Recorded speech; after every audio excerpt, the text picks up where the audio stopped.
we've always, in the community-led housing programme, advised groups that rather than think specifically about the technical question of what your legal form should be, you should be thinking about the more general issues. First and foremost is about how you want to live and how you want to relate to each other, and who has the power, and how does decision making happen. And those are the really big questions you need to ask. And the more technical aspects about what organisational form come out of those decisions rather than the other way around. You don't decide your form. And what we also say to people is don't jump in and try and settle on an organisational form before you've gone down the journey of the road a bit further, because it'll emerge what your organisational form should be, and there's no hurry. There's usually no hurry, because what you're talking about, the projects that you're all describing, tend to be projects that take a while to get off the ground because they're not orthodox and mainstream. And so you've got time, so try not to worry too much about the legal incorporation bit. So I thought I would, my PhD finished in 2016, but in it I interviewed, it was basically about what makes it possible to live in an intentional community into later life. And I went and interviewed people over 50 about their lives in their communities. So I interviewed people from established communities. So this is what I'm talking to you about today. And you can find my PhD research on the Sussex PhD thesis online, but I mean very few people do and would ever want to read a thesis about this stuff. I did try and write it accessibly, but so basically the stories I'm going to tell today, and I'm just going to tell sort of 2 or 3 stories and talk about how I weighed up the pros and cons of their different ways of doing things as real life stories as a setting for what Laura will speak about. Yeah. So my research was based on community. Can you see all right? Communities I found in the Diggers and Dreamers website. And if you haven't looked around it, do spend an hour browsing around. It's just really fascinating about the communities that are set up out there. I know some of you have mentioned it before. They have a directory of organisations, communities all over the country. There's about 230 of them. And they break it down into regions, so you can look at the ones in the south. So I basically went to them, and overall I interviewed 25 people in 9 different communities. And this was the kind of range of communities I looked at, so the classification of them.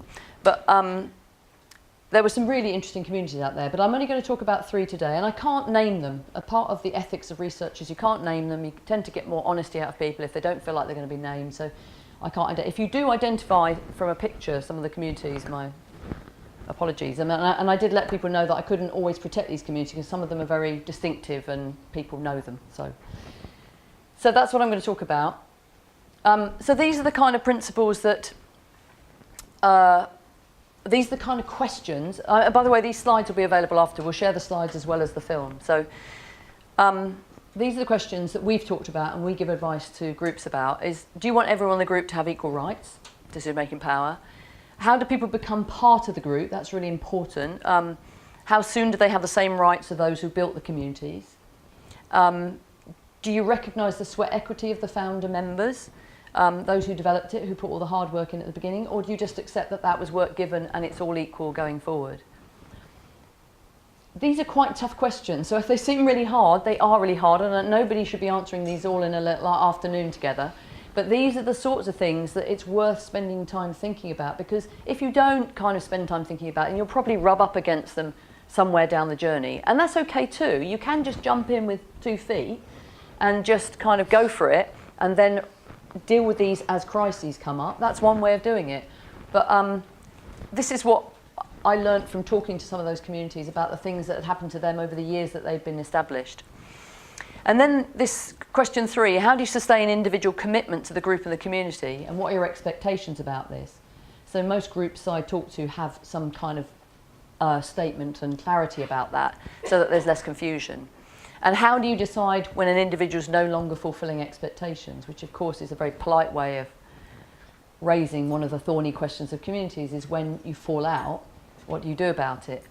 And this is why I say that asking these questions is much more important than thinking, am I a co-op, or am I a kind of a community benefit society, or any of those things.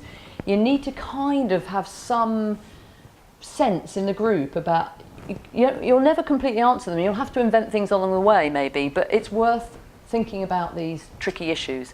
And nothing like going to see an existing community who's been through this journey to know these are the things it's worth asking. Finally, how do you decide when, I've asked that. what are the mechanisms you can use if you need to ask someone to leave? It sounds like a really negative thing to throw into the mix when you're all jollying around and saying how lovely it will be to build a community and do all that. But if you're going to learn from existing communities, you're going to learn that this is going to happen. If you're going to be around for 10, 15 years, it's going to happen. That's probably the case. So those are put up there to kind of, just to throw those questions out there. And what I'm going to talk today about is the choices that you have, the broad choices, rather than the choices about individual forms, which Laura can speak about. So community ownership, I classified the groups the communities I went to in these ways. Community ownership, where it's all owned by everyone equally. Individual ownership, which is much more classically old school co-housing. And hybrid, which you can see a lot of communities kind of mix and match those different models in order to meet, like you described in your group, the fact that some people want to own their own properties and others are not bothered about it or have no capital, and it's about addressing those needs. And you can mix and match them, and that's an important thing to say. So I'm just going to tell the story of 3 communities to give you a flavour of how these different models or different types of communities played out in reality. So this one is a traditional ownership model co-housing community. And set up in the 90s, it has around about 25 units of housing.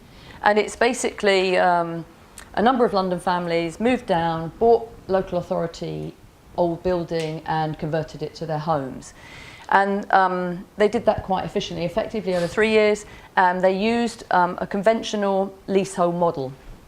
So what they did is basically everything, it's like a leasehold flat more or less. Everything inside the house, the flat, is yours to control, and you can do what you like, and you have rights enshrined in law.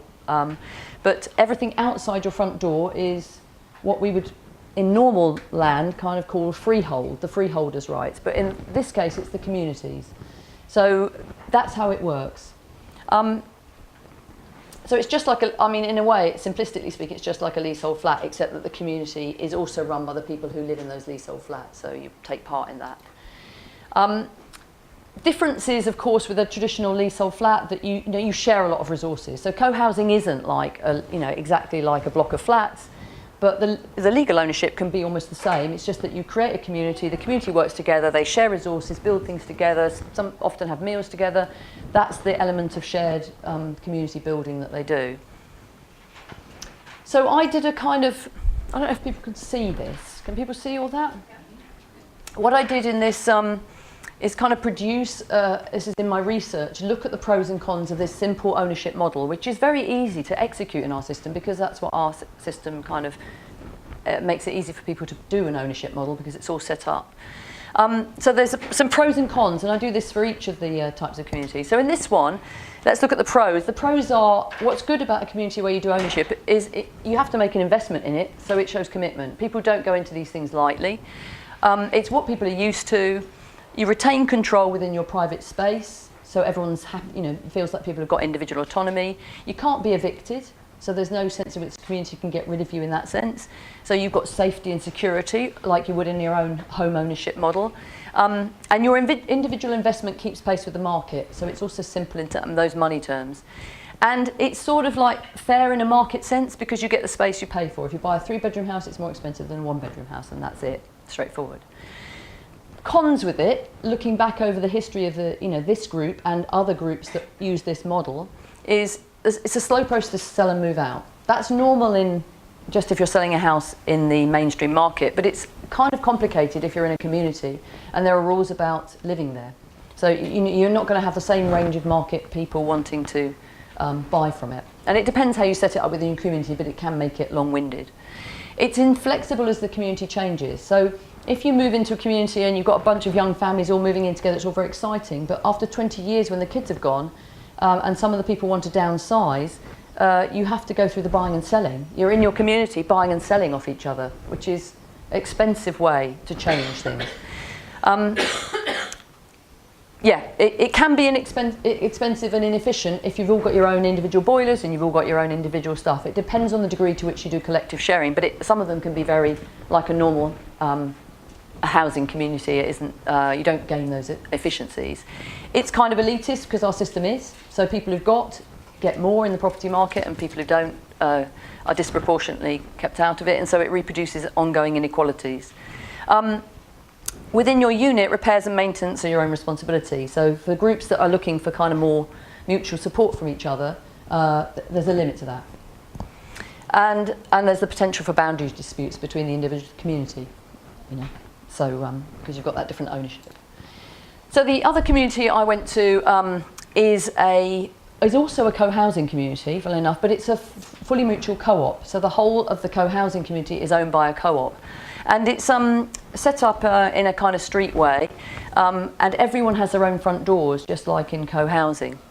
And they share gardens, and they have a common house. One of the houses in the street is set aside as a common house. And this area in front, you can see here, it used to be the street and is no longer. They've actually set it aside so that there's a kind of gathering area in front of the houses.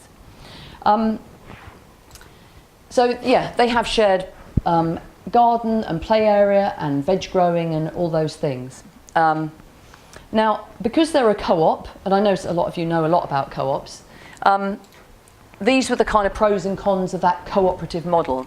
The pros are, of course, equal decision-making rights for each individual, irrespective of size of contribution or anything. Flexible use of space as the community changes. So they were mostly made up of 2- and 4-bedroom houses. And when a family, when the children from a family moved out and there were only 2 people left or 1 person left, they just swapped houses. It was as simple as that. It was the community's decision about who was in which houses, and people could just swap around. So people did swap around between them as their communities evolved. So this community's been around for 30 years, so you've seen generations of kids come and go. And for older people, of course, that's important as well, you know, sort of different ages. An individual can leave easily. Now, I've caveated this because an individual can leave easily because you just give your notice to the co-op and you go. It's not like ownership. However, only if rents keep pace with the outside world. Otherwise, you can get trapped in co-ops if the rents stay too low, artificially low, then people are not used to paying that level of rent. When they go out to the harsh world of private rented sector, they've got limited choices. It's great because it's open to people without financial capital. It's you could argue that more communal decision making that co-ops do make for better decisions for the community, and economies of scale allow for lower living costs. You have the same thing, you can pay, you know, they often are pro rata to the space you use. Not everyone pays a flat rate. If you've got a 4-bedroom house, you often pay more than a 2-bedroom. In some communities they did that, and some communities they didn't. They paid more flat rates. And you don't have any boundary disputes. The cons of it is that you can, with the ease of leaving, and because there's no investment by individuals, it can result in higher turnover of members. So one of the things I saw these long-standing co-ops do is introduce quite an elaborate entry procedure for new individuals. I mean, you say you don't have to commit money, but you do have to commit quite a lot of time and energy to persuading the existing members that you're a decent member, a potential decent member of their community. And every long-established co-op I knew did that, usually through bitter experiences, I should say. Less individual control, so all changes even within your homes. If you did something within your home, you wanted to knock the wall down, whatever, it had to be agreed by the whole community. Decision making has to be well organised if it's not too slow to change, you know, to slow down change and innovation. You know, a lot of co-ops work on a kind of consensus decision making. You have to be swift about that if you're going to keep the community alive and fresh and doing things that individuals want to do. Lots of getting together and joint decision making doesn't suit everyone. That's important. It involves a lot of compromise and tolerance. I've got a whole chapter on the emotional labour involved in living in community, so which is quite interesting. And I think it's really interesting, it's not familiar to most over 50s, and I say that because whilst most over 50s might have lived in student housing communally, this current generation under 40, many more of them have lived in shared houses than older generations have. So, like I said, the rents.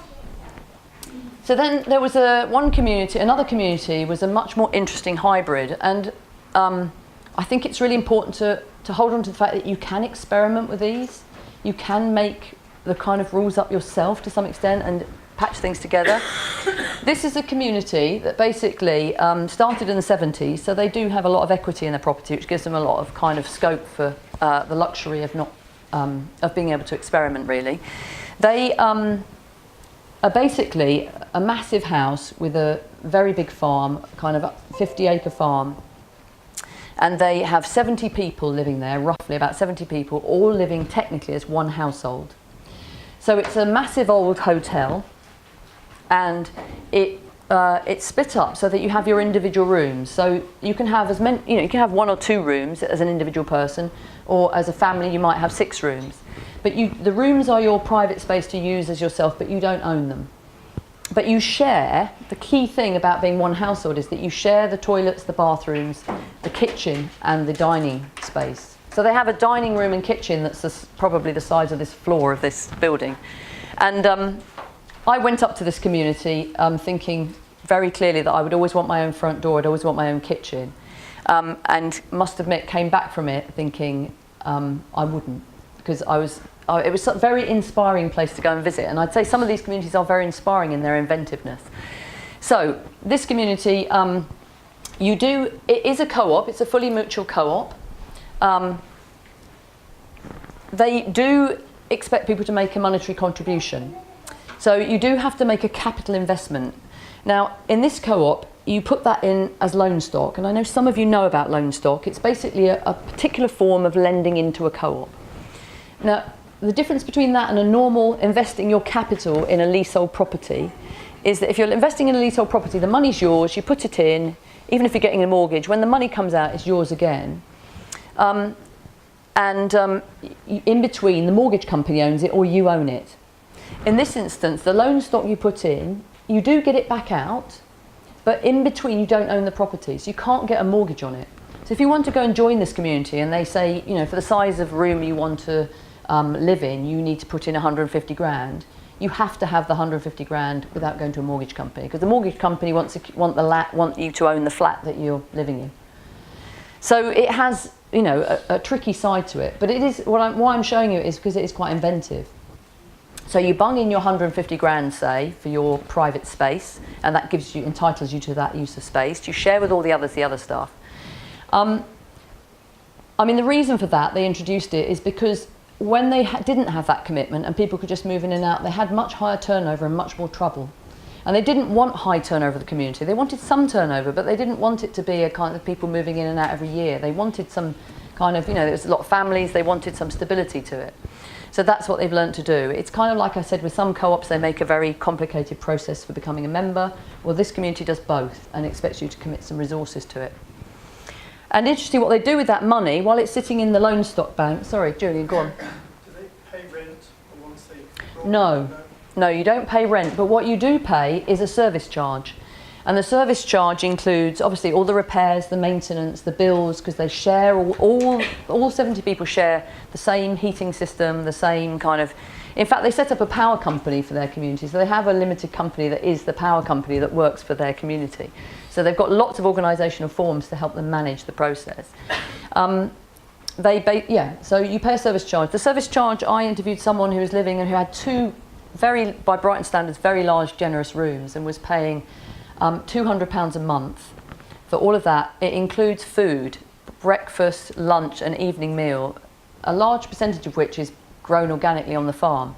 You commit 12 hours a week minimum to the community, so it is like, you know, almost a day and a half a week contribution. So it's not free, that lifestyle, but you can see how low cost a lifestyle can be when you kind of are inventive about what you do, and that's why I put them in. I think because they're... I did my research 2014 to 2016, so these are prices from then as well. So with that 12 hours a week, things like might be cooking dinner or going to a shop or gardening or... Yeah, it could be anything. So the person I interviewed was someone in his 80s, and he basically said, I haven't cooked a meal for myself for like 20 years, and that's one of the reasons he lived there, because I asked people why they lived there, and he's saying, but he does fix things. He's an electrical engineer, so he fixes things for people. So everyone makes their contribution in whichever way they can. And there's one of the things, the next slide is, they have an enormous amount of rotors. Now, that is not everyone's cup of tea. I was super impressed with this. As a project manager by background, I was so impressed with how organised they were. They have a rota for everything, but you get to choose. So one year you can say, well, I'm going on the orchard rota to sort the trees out. One year they have a massive kind of wood-burning boiler system that, you know, is the size of a room. which is kind of eco-sustainability. They have a solar farm bit of their farm as well. They have so many things. They have a jam making room. They have a badminton hall. They've got loads of stuff. You know, the price you pay for losing the privacy in your bathroom and your kitchen, you know, is compensated by the fact that you have a badminton court in your community. I mean, I fell in love with it a bit. And I don't mind rotors. I quite like rotors. Having had two teenage children, I was very impressed with this.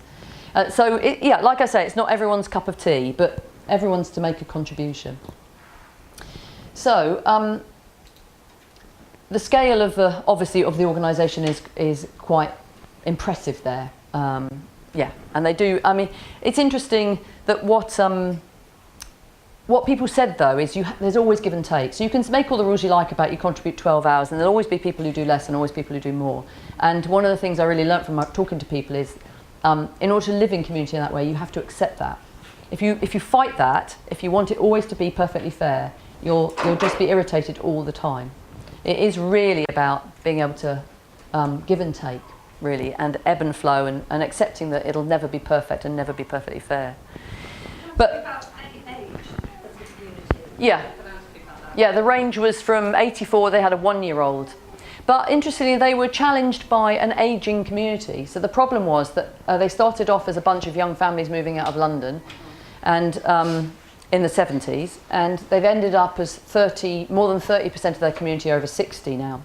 And so they are starting to get anxious about it. And one of their new member recruitment drives is to say we won't take anyone over 60 anymore, for which they've got some real flack actually through the Diggers and Dreamers network as kind of being ageist, but actually they're saying we've got to keep the balance in the community, we've got to attract families in, and we've got to make space for families to want to move in. And of course, one of the things they do in that community is the loan stock that you invest in, say you bung in 150 grand and it's sitting there in loan stock for like 10 years in the community, and then you decide to move out, they peg your return on that to the local property market now. So in their area, their region, they take the regional index. And so what you get back is that plus 10 years worth of the increase in property. Now that's good, because what they say is they don't want people trapped in the communities. That means you can move out into a local area and still maintain your equity. But it does make it more and more expensive. So since they did that, all of their properties, I would say, are below average market to buy into. So 150 grand wouldn't get you a big two-bedroom kind of apartment like that in that area on its own, or in that local area. So there is a kind of a slight gap, but it does mean that people with no money, they are becoming more elitist as a community, inevitably, because property prices are going up and up and up in their area as well. And so does the community run on a monthly fee that people pay? The community runs on, well, also they've long since paid off any mortgage. So actually all the loan stock sits in there as a kind of bank within the community, and they use that. If they ever have to do the roof, they use that money. They obviously have to keep enough money to pay back everyone their loan stock. That's their stock. That's their reserve, as it were. I'm not very good with finances, but anyone who's better with finances, that would be their reserve. And then everything else, the £200 that comes in every month for 70 people, pays everything else, the ongoing daily, monthly, yearly stuff. People moving in have to pay 150 plus what they have to pay what the other people are selling at. No, you put your 150 in, and that's someone gets 150 out. It's in, out straight away, and then so you pay your 150 in. I don't know whether it might be more now. Say you're 200 or bigger, and then you just pay your £200 a month. That's it per person. Per person. But when you leave, or per. Take yours out, it'll be more than 150. Yeah, it'd be 150 exactly. So the person putting in, you're right. Oh, I see what you're saying. Yeah, the person has to put in 150 plus whatever it has been over the 10 years. Yeah. So it's like sort of sell it. It is index linked. Yeah, in that way. Was someone asking? No? I'm trying to clarify that. Yeah. I just wanted to flag up that there's lots of other research that talks about some of these models and these communities, and it's really worth spending time reading the stories of communities and the life cycle of a community, not just to think too much about contemporary stuff, to look back over how these communities have emerged. So there's loads of books out there. This is one by Diana Leaf Christian, which is quite famous, and I know some of you will have read it. Creating a Lifetime Together. Can people see that? Yeah. There's a few others that I've always found really good. Communes Britannica by Chris Coates, who's a founding member of Lancaster Cohousing. He's written these incredible encyclopedic books about communal living in Britain. They're highly entertaining. Some of them are about completely wacky feminist lesbian punk bands in the 1960s living in boats on the River Thames and doing rock shows naked and all sorts of really entertaining stuff. And some of it is, much more kind of established communities, and so he's done Communes Britannica, which is I think it's from 1939, and he's done a history one that goes back to the whole commons tradition as well. I mean, he's not a formal academic historian, so they're much more readable, but also, it's just dotted histories, it's potted histories. He's probably like the closest to an archivist, historical archivist for the community-led housing movement, really.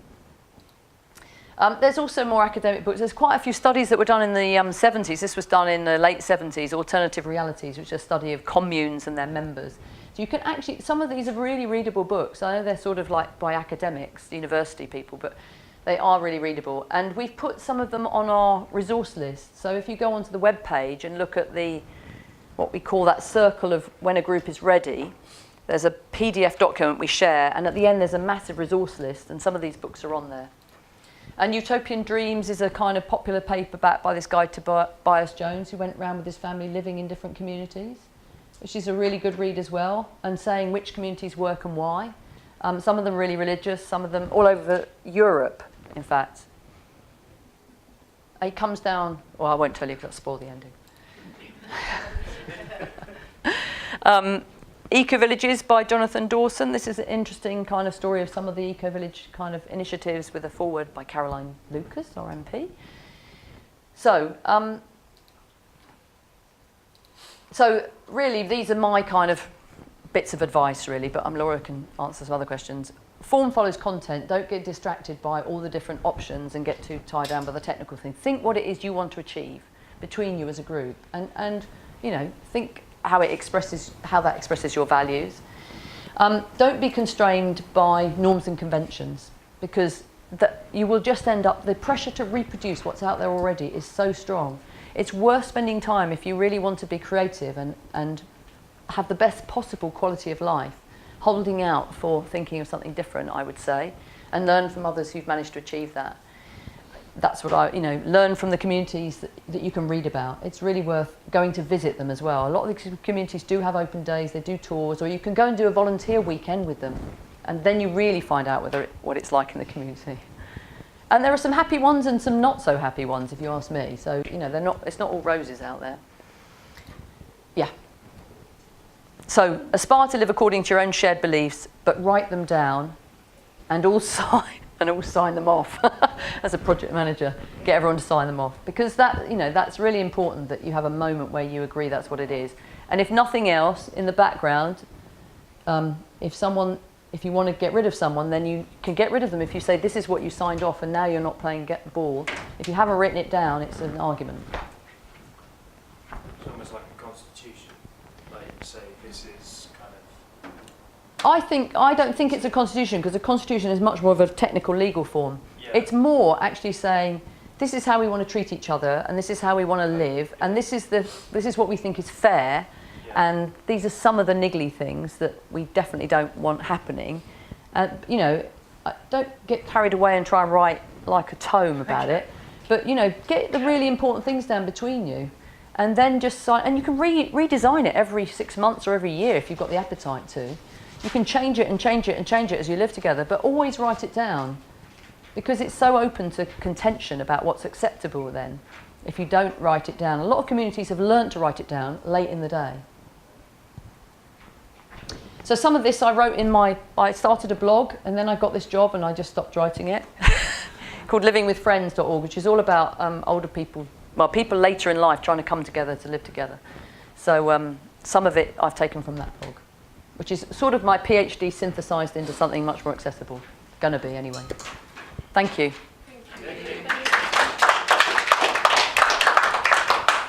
What kind of structures did people use for decision making that you spoke? I mean, we've looked at sociocracy, for example. I mean, did you were there common things coming up that people were using to help them with that? I saw a lot of consensus decision making sort of adapted to different places. So most of the communities used some kind of consensus decision making, but with some kind of backstop where if they couldn't make progress there would be a vote, or some of them. Well, one of them talked about sociocracy. One of the communities I went to was actually practicing sociocracy as a housing co-op, an urban housing co-op. There's a lot more use of what I would call organisational, kind of transactional psychotherapy language in the communities, the new communities, than there are in the old ones. The new ones kind of, there's a lot of learning since the 70s actually about how individuals talk to each other, conflict resolution and stuff like that. So some of the better communities definitely had quite sophisticated methods of communicating and making decisions, like sociocracy. I mean, I would see sociocracy as quite a sophisticated decision-making practice within a community. I'm looking at Julian, because Julian teaches our sociocracy sessions, Julian and Rich, so we're always trying to get them to teach them more, because it is a good way to balance out consensus decision making, which can become a bit constipated and difficult, because one person can block progress so easily in that model. The sort of the more hybrid the model, does it become kind of more complex, kind of how people manage themselves and their finances? Did you kind of notice sort of changes within the different models that you visited? I think the longer a community is going and the bigger it is, of course, the more complicated it's become. So like I say, most of the big co-housing communities with more than 20 people in them had multiple structures. So I saw entities that had, the co-op is the people all living together, and the property management company manages the land and the buildings, and the people in the co-op are the directors on that property management company. And then I saw, like in a couple of the really big schemes, the power company. There's a separate power company that charges the community for the power that comes in, and it's apportioned to the different units. And it sounds, most of these have evolved their structures, and there's a reason why they've chosen to create a separate organisation. It might be to do with, Laura's much more, might be to do with tax, or it might be to do with something else, I don't know. But they just told the story of how it have evolved, so all I've got is a picture of how it evolved. And it is that long journey where most things evolve, really. The last community that you were just talking about, do they have like big meetings together? And also, I had another question about the space. How do they decide? Is it literally based on how much they can pay, how many rooms they have, or is it based on how many kids they have? Like, do couples have 2 rooms, like that kind of thing? Yeah. So first question: they do come together? They have regular meetings. They have weekly meetings to manage the business of the community, and they have working groups. I don't know if that's what they called them, but they definitely have work. And nearly every community I saw had working groups. There was a finance one. There was always a land and property maintenance one. And there was often a more fun one. I can't remember, something social or, whatever. Those are the sort of minimum. But they came together, so in their meetings, and not everyone had to attend, but there was a minimum requirement that you didn't stay out of meetings for too long. But they came together in all sorts of ways. They had parties, they had, big events. Birthday parties were always a big event. They had a room that was the size of a dance hall. So they were often holding events there. They got people in from the community, so they were always organising stuff with the local community. So they had funerals, so it was interesting because I was interested in what happens when someone dies in a community. So there were some really interesting stories about funerals and illness and people dying in the communities as well. So there's lots of different ways they come together. In that particular community, all 70 odd people, it's quite rare for all 70 odd people to be in the same place at the same time, but obviously a funeral would be, or a party would be one of those moments, yeah. Does that answer your question? Anything about the space? On the space. So the space, no, they, as I recall it, because I don't, they may have changed, but essentially they had it was based on the size of the room. So it wasn't per square metre. You weren't, the cost of investing the loan stock, the lump of money you had to put in to get your rooms, was proportionate to the size. So if you were a family with 3 kids, then usually you needed 5 rooms, because you probably wanted a bit of a lounge and then bedrooms.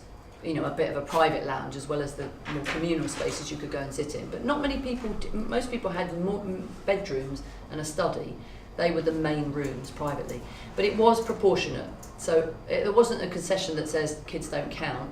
Basically, if you've got 6 rooms, you paid for 6 rooms, and if you've got 2 rooms, you were paying a third of the 6 rooms. It was proportionate. We are trying to obviously set up our own community from scratch. And one of the things that's really daunting us is what process do we take to get this going? And you mentioned something about form follows content, which really resonated with me. Do you think it's more important to get, as you said, beliefs, exactly what you want first, and then form a framework around it, rather than forming a framework first and then doing that? Yeah. Because we're just sitting there like, what next? This is so big, and we're just a little lost on what kind of order to do things. Yeah. Any advice from your research? What would be the best way of approaching it? I mean, that's what we set up the community-led housing programme to do in Brighton and Hove. We have a programme that helps groups just like yours, because it's daunting to go right from scratch and start that again, and loads of other people have done it. And some of the groups here, like here, have all been on the journey you're starting on, and they may be a year down the road, or they may be 5 years down the road. So we'll help you do that. You basically book in what we call an enabling meeting, where we come and talk to you and share what we can about what you might want to do and how you might kick you off on the journey. And we have this thing, we call it the donut of readiness, because that's what someone called it. It's just a circular drawing of when your group is ready to go out and look for a property or a site. And we say there's 5 things you have to have in place. 1 is you have to have a happy, strong group. 2 is you have to have a finance plan. 3, you need some kind of organisation, even if it's not like formal organisation, but you need to be organised so that you can how you're going to talk to each other and make decisions and all that sort of stuff. And we can help you move around. And then we say, when you've been around the donut of readiness, then go and look at properties. But we've built that model based on learning from other groups, really, and what's out there, and so we can talk you through that, and certainly we can share that with you, so you can just follow it as a group independently if you want to. Just say from our perspective, we're only very new. We're a few months down the line, but it helped that we had 3 people start with a vision, and then we enlarged the group from that, rather than everybody all at once all trying to do the same thing. It just helped to have a few people take the lead as the founder members and create something that then we made a meaningful discussion around. Do you know what I mean? So maybe just something simple like just a core group of you trying to make a start with that might be helpful. Yeah, I think we tried to do that, but I think we're approaching this and actually listening to what you guys have said. We're more, what's the legal structure? And we I think actually what you've said. So it'll emerge what your legal structure is. Yeah. Okay. Brilliant. Or what you want it to be.